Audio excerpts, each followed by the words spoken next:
Danjo Danahechone. Hello, my beautiful friends, and welcome back to another episode of Apache Stealth. Tonight's story, Coyote Crosses the River, as told by the ancestors.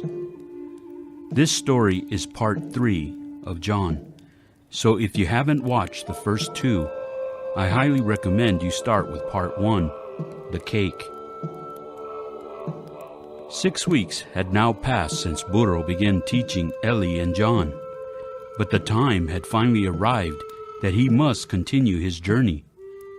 This was the last lesson he would teach them. In my tribe, we learned many lessons by listening to the elders tell stories of Coyote, the trickster.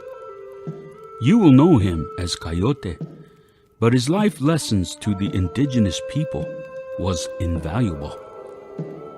Some stories had to be told at night and around the sacred fire.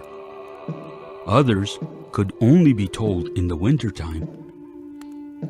Walking the red road of our people required you to walk a certain way. Walking in this way led to Hojo, a balance of your spirit and your body with the world around you. This led to walking in beauty.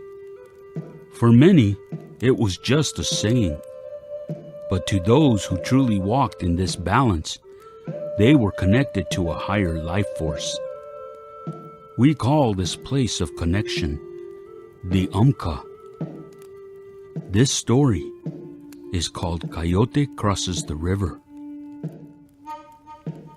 It is said, once, a very long time ago, Coyote was hungry and searching for food. He searched all day for rabbits playing in the field, but alas, his belly went empty. The next day, Coyote thought he may have eaten all the food in this valley. He decided to make a longer trip to another part. All day long, Coyote searched, but he couldn't find anything to eat. As the early afternoon approached, he sat down to rest on the side of a hill underneath an oak tree. Down below, Coyote saw a fast-moving river that separated another valley on the other side. As Coyote was watching the water rush by, he saw many rabbits running around the valley on the other side of the river. His stomach began to growl, and he could feel it trying to touch his spine. Look at all that wonderful food on the other side of the river. But how can I cross this fast-moving river to get to them? Coyote began walking up and down the river. He was looking for a safe place to cross the fast-moving water. No matter how long he searched, though, he couldn't find a place to cross. The sun began to set behind him as he stood on the west side of the river. I guess I will have to eat rocks. But Coyote knew he couldn't eat the rocks, and so he went to sleep hungry underneath the oak tree. The next morning, Coyote woke up with his stomach yelling at him.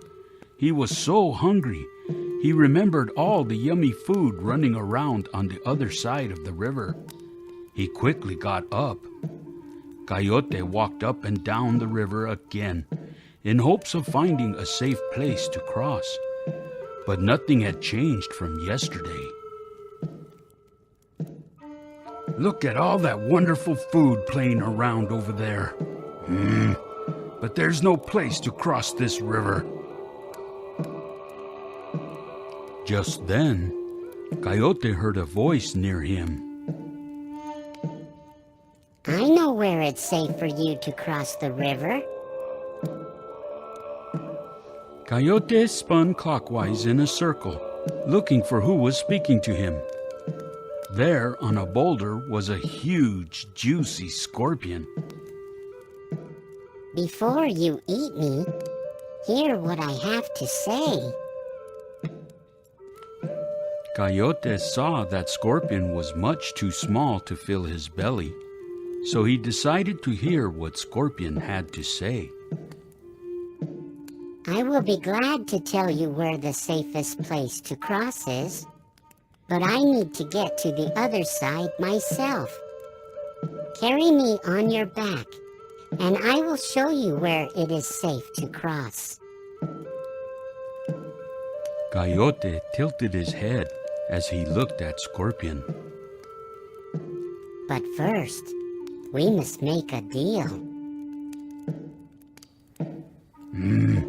What kind of a deal? You have to promise that after I show you the safest way to cross the river with me on your back, you won't try to eat me when we reach the other side. Scorpion's a smart one. That's just what I would have done. Then Coyote said, "If I carry you on my back, you could sting me, and I would die. How do I know you won't sting me?" That would be very unwise of me. If I stung you while we were crossing the river, you would die and I would drown. Surely Scorpion wouldn't want to die crossing the river. I know. I will make the deal with Scorpion, and after we get safely to the other side, I will eat him anyway. Just for a light snack. Coyote hid his evil grin as he made the deal with Scorpion. He knelt down next to the boulder so Scorpion could crawl onto his back. Coyote felt uncomfortable, knowing deadly Scorpion was on him. But true to his word, Scorpion did show Coyote where the safest place to cross the river was. As Coyote looked at the spot, he felt unsure. This doesn't look like a good place to cross. Look how fast the river is running here. I know it doesn't look safe, but just underneath the water, there are boulders that make good footholds for you to cross. How do you know that? This is the place I crossed the river with Badger. Coyote was fearful as he thought about what Scorpion said. Badger had a thick coat of fur, and Scorpion couldn't have stung him. He looked at the fast-moving water, and taking a deep breath, Coyote walked into the river. His belly was still growling at him, so he went in a little deeper. Just as Scorpion had told him, Coyote could feel the boulders underneath the water. It was easy for him to move across the fast-moving water by walking on the boulders. When Coyote was halfway across the river, Scorpion stung him on the neck. Yo! Why did you sting me? Now we're both going to die. I can't help it, my friend. I am what I am, and stinging is what I do. Coyote felt the pain and numbness taking over his body. Suddenly he lost his footing on the boulders. The fast-moving river swept them both away, where Scorpion and Coyote died, it is said. If you play with fire, eventually you will get burned. If you play with a scorpion, eventually you will get stung.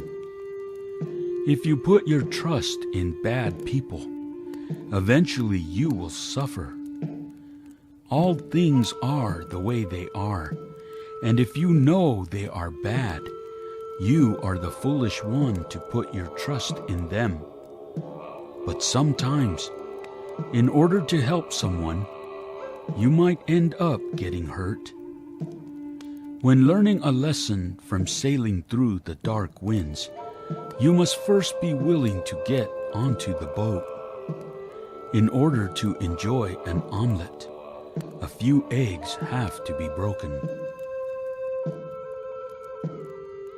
Hello, this is Montoya of Apache Stealth. This is one of many Coyote stories that I hope to share with you in the future. This story was one that stuck with me the most. One of the greatest lessons Burro was trying to teach us here was that many times we are quick to blame others for the hurt they caused us. If only we had reflected on this encounter from the start, we'd have known that we allowed them to hurt us. A lesson learned is a lesson learned well.